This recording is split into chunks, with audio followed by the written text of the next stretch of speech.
Ever since man first set eyes on gold, he's been fascinated by this glistening metal. He soon learned to work it, fashioning it into objects both useful and ornamental. This helmet and vase date back to the 27th century BC. They come from Sumer, as does this bull's head. Here we see a figure by the ancient inhabitants of Turkey. The most accomplished of early goldsmiths were those of Egypt. Tutankhamun's sarcophagus is a masterpiece of their art, as are these fingertips and statues of deities. This strange figure is of ancient Russian origin. This mask is Greek. It comes from Crete, as does this bull's head. Here we have a Buddha from Japan, quite similar to one of Chinese origin.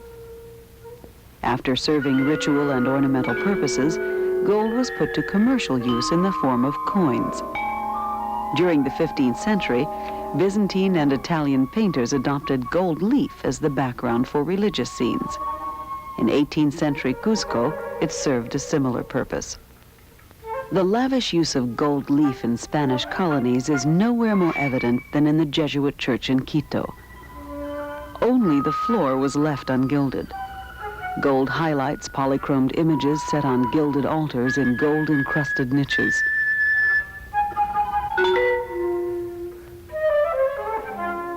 Churches were not the only Spanish colonial buildings with gold embellishments. Theaters and palaces were abundantly gilded, as were their furnishings.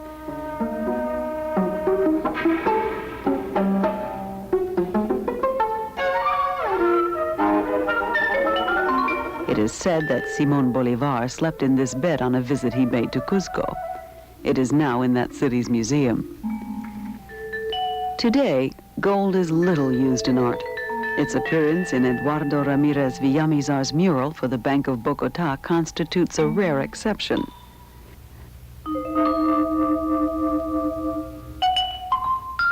Medieval alchemists engaged in a never-ending search for the so-called philosopher's stone, an imaginary substance purported to have power to transmute base metals into gold. Their efforts were in vain, but nonetheless constitute the beginnings of modern chemistry.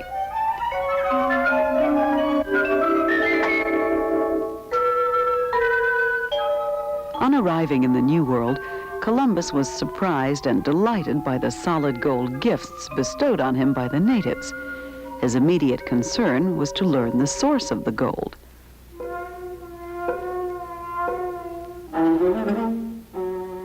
The Spaniards imposed Catholicism on the Indians.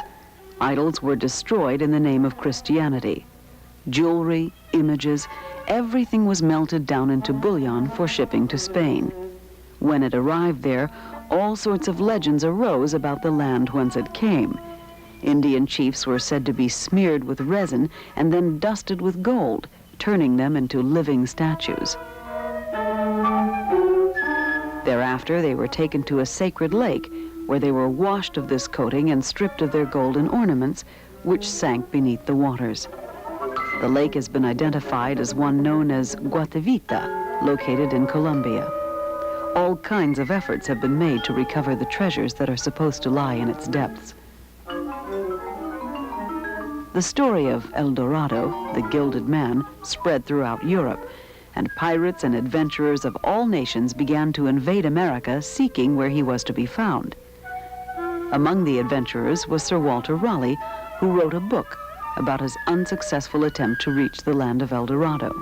Typical of the myths that then circulated are these drawings in which Theodore de Bry depicts the Iwaipanoma Indians. The European powers were soon warring with one another for the gold of America. The conflict spread to the native peoples, raging between Indians who had submitted to outside domination and those who rose in rebellion against it.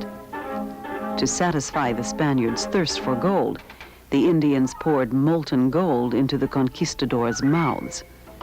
All were terrified of firearms and still more so of horses, those unknown monsters from beyond the sea on which the conquistadors rode. Indians were slaughtered by the thousands. So many were killed that later, when the Spaniards needed labor for the gold mines, they were forced to import slaves from Africa. Inca civilization centered around Machu Picchu. Chan, the capital of the Peruvian kingdom of Chimor, fell before its forces. But Inca civilization, like that of the Aztecs and Mayans, fell prey to Spanish greed. The conquistadors were not in the least impressed by the delicate textiles, the brilliant ceramics, and the intricate stone carvings of the native peoples.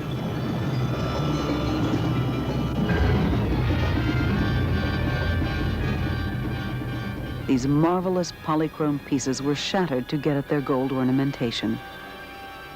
The legend of El Dorado took on an air of reality as the Spaniards advanced in their conquests. They came upon chiefs and priests whose regalia, masks, pectorals, tunics, and gloves, were entirely made of gold. Some articles were inlaid with precious stones. Few escaped the avarice of the European adventurers. Fortunately, some were buried in the earth and have recently been recovered.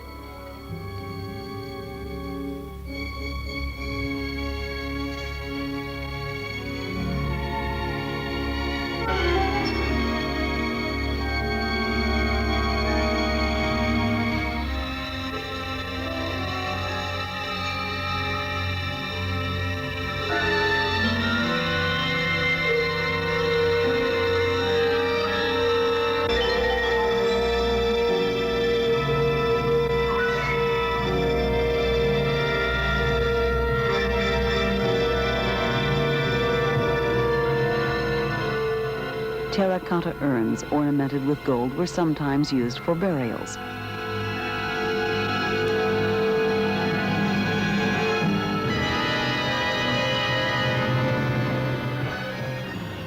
Chiefs were interred with all their gold adornments, befitting their importance for use in the afterlife.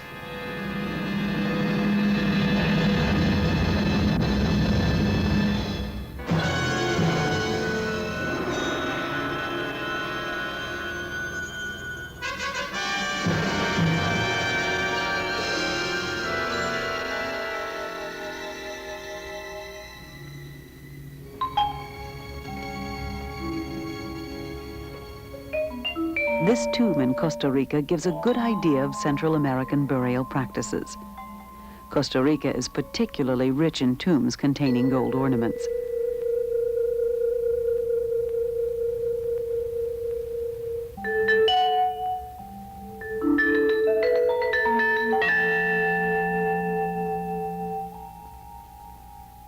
A fine collection can be seen in the Central Bank in San Jose.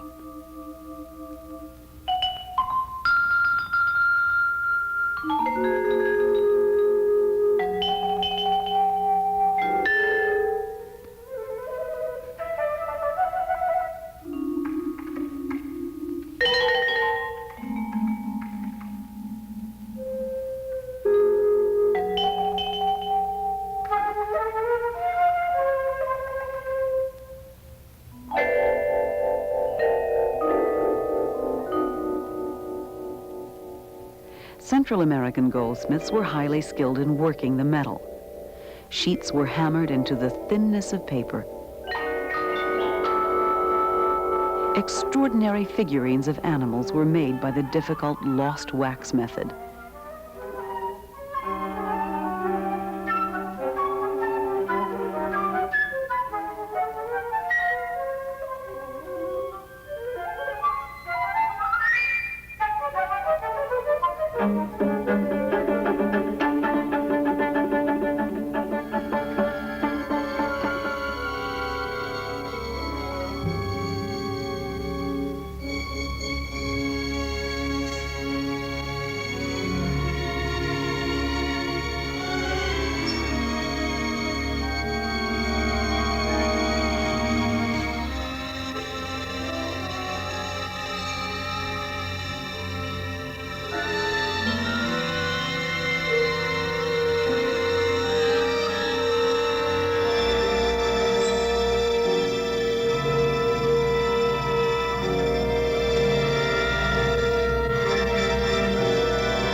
would be impossible to calculate the value of a collection such as the one so jealously guarded in these vaults. While the metal could be weighed, the workmanship is beyond price.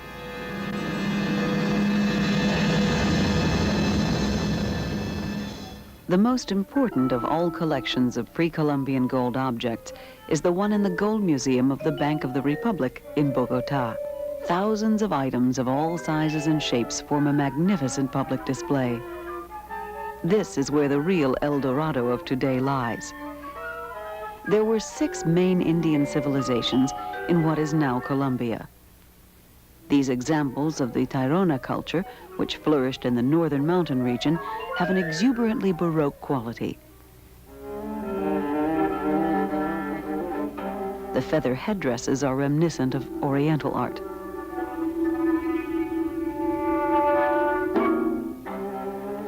The Calima culture extended along the Pacific coast.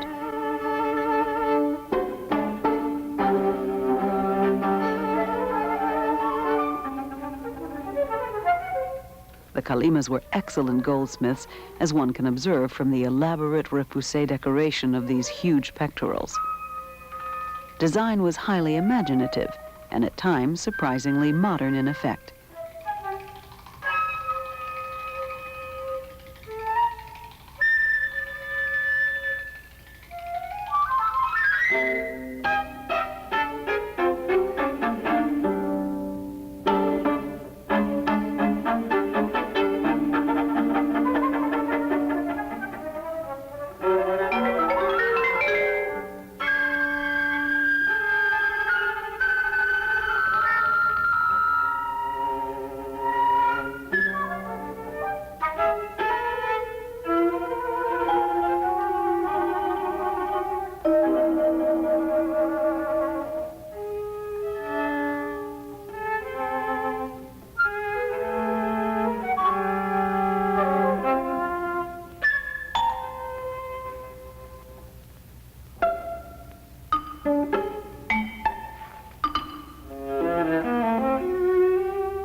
The ornaments worn by warriors were little short of amazing. One wonders what could have surprised their Spanish adversaries more, the ferocity of their glances or the gold with which they were laden.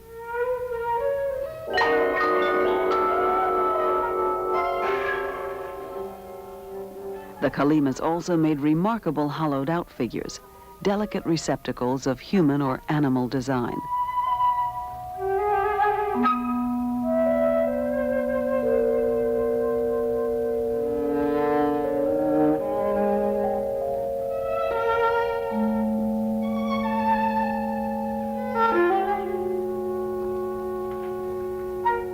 The Tolima culture was based in southern Colombia.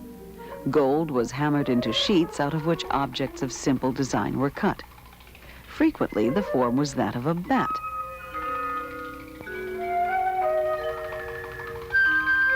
Winged creatures with fish-like bodies and figures half human, half animal are also characteristic of Tolima culture.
The Sinu culture spread along the Caribbean coast of Colombia. These nose rings are clear proof that the Sinus were master artists in filigree. They also showed great imagination in their depictions of animals.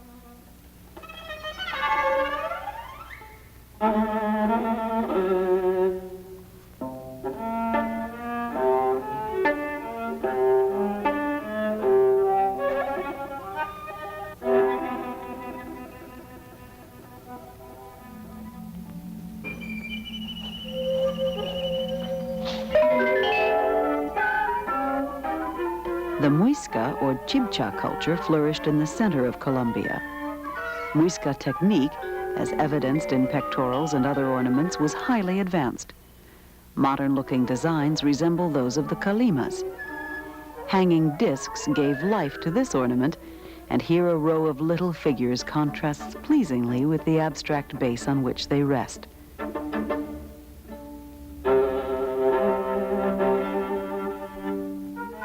Like Indians of other cultures, the Muiscas fused gold with copper, producing an alloy which is redder and much stronger than pure gold. The most characteristic of Muisca ornaments was the tungho, a triangular plaque with raised borders suggestive of human veins.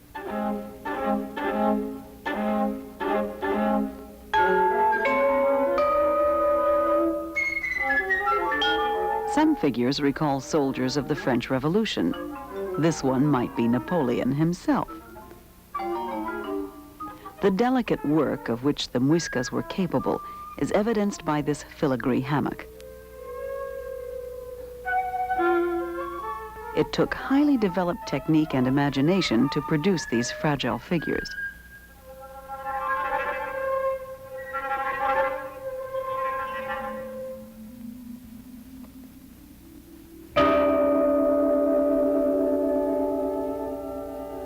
This Muisca raft with its crew is one of the Gold Museum's greatest treasures, and was perhaps the raft which carried the Golden Chief to the center of the lake.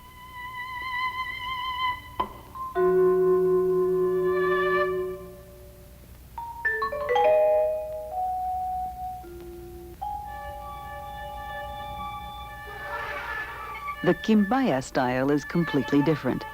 The Quimbayas, who lived in eastern Colombia, had the most highly developed technique of all.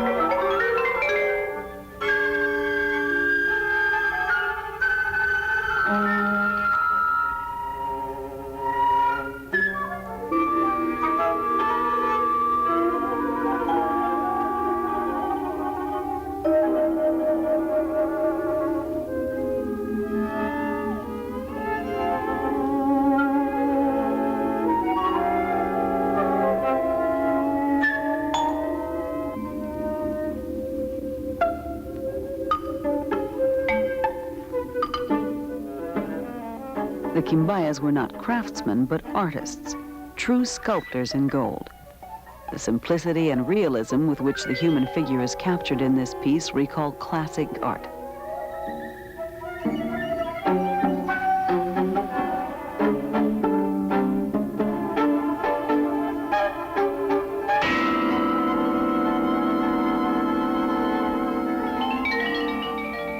The high finish and modern lines of these vessels are a cause for never-ending wonder.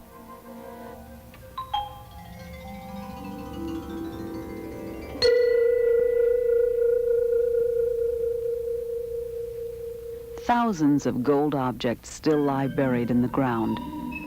Tomb robbers, known as guaqueros, continue to unearth treasures which escape being melted into ingots. Today, gold is valued by the ounce and serves as a monetary reserve. Its price has steadily risen owing to its scarcity. Someone has calculated that if all the gold in the world were fused into a single block, it would form a cube measuring less than 50 feet in each direction.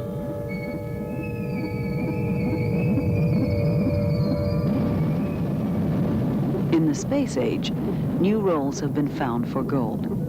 The umbilical cord which connects the astronauts with their vehicles is gold-plated, as are other delicate pieces of apparatus to repel the extreme heat in space.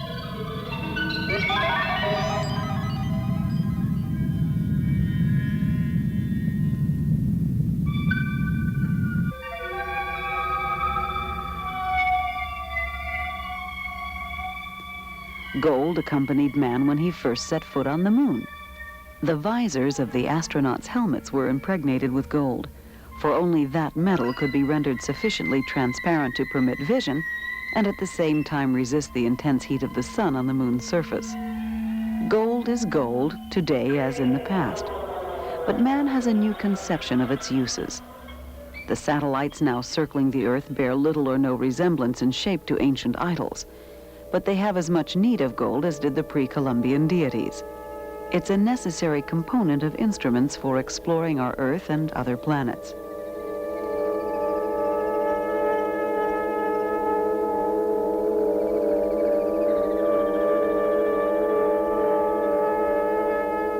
Pure gold was used for a recording of our world's languages placed aboard space probes. Paz e felicidade a todos. Bonjour tout le monde. Shalom. Hola y saludos a todos. Salvete quicunque estis. Shalom. Hartelijke groeten aan iedereen. Audigiano. Chân thành gửi tới các bạn lời chào thân hữu. Tanti auguri e saluti. Želimo vam sve najlepše sa naše planete. Hello from the children of planet Earth.